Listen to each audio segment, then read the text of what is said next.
Bomb বলে ভাত চারটা কম খাও, আমার কাছে বাচ্চা নাও, একটা লেবু নিয়ে যাও, স্নান করে খায়া নাও। প্রণাম টিল্লু বাবা। তোর মঙ্গল হোক মা। তোর কি সমস্যা?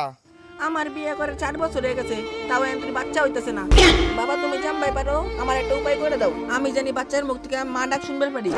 তুই একদম ঠিক জায়গায় আইসা। তুই একটা কাম কর, এই লেবুটা বাড়ি নিয়ে যায় স্নান করে খাই নিবি, যা ধর। ঠিক আছে বাবা। যায় তাড়াতাড়ি স্নান করে আসি গে, আইসে লেবুটা খাওয়ান লাগবো।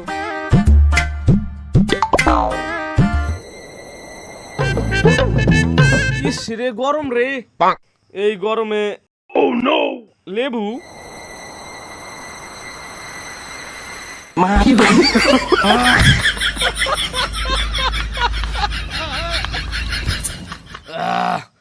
যাই, লেবুটা যেই থুইছে ভালোই করছে।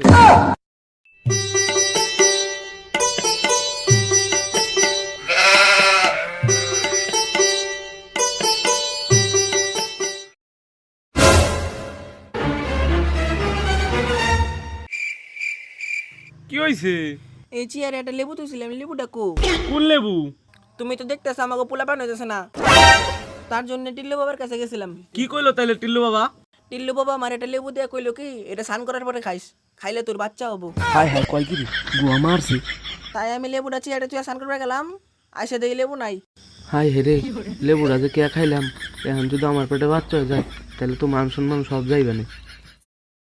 যে গরম পড়ছে, লেবুটা মনে হয় কেউ নিয়ে যায় শরবত খাইছে। যে খাইছে সে বুঝবে নি এর ফল।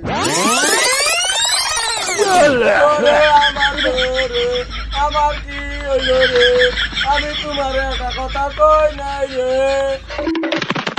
তোমার কি হয়েছে, তুমি কাঁদতেছাও কে? অনেক দিন ধরে তোমার কাছে একটা কথা লুকাইছিলাম। কি কথা? টিল্লু বাবা তোমার একটা লেবু দিছিল, ওই লেবুটা আমি খাইছি। লেবুটা খাওয়ার পর দেখি পেটটা ফুলে গেছে, এখানে কি রাজনী লাইতে লাত্তি করতেছে। দাঁড়াও দাঁড়াও, আমি ডাক্তার নিয়ে আসতেছি। ডাক্তার বাবু ওই যে ওরে মারে।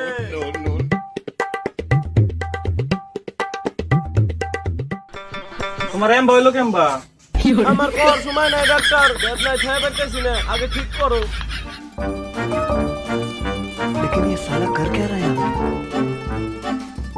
তোমার তো ডেলিভারি টাইম হয়ে গেছে, তুমি এগিনা খুইলা নাইটি বড় তাড়াতাড়ি। পাও বেড়ে গেছে। ঠিকই তো ওরে মারে। প্রেসার দাও, প্রেসার। পার্ট 2 দেখার জন্য লাইক লাইক, কমেন্ট, শেয়ার করে দিন।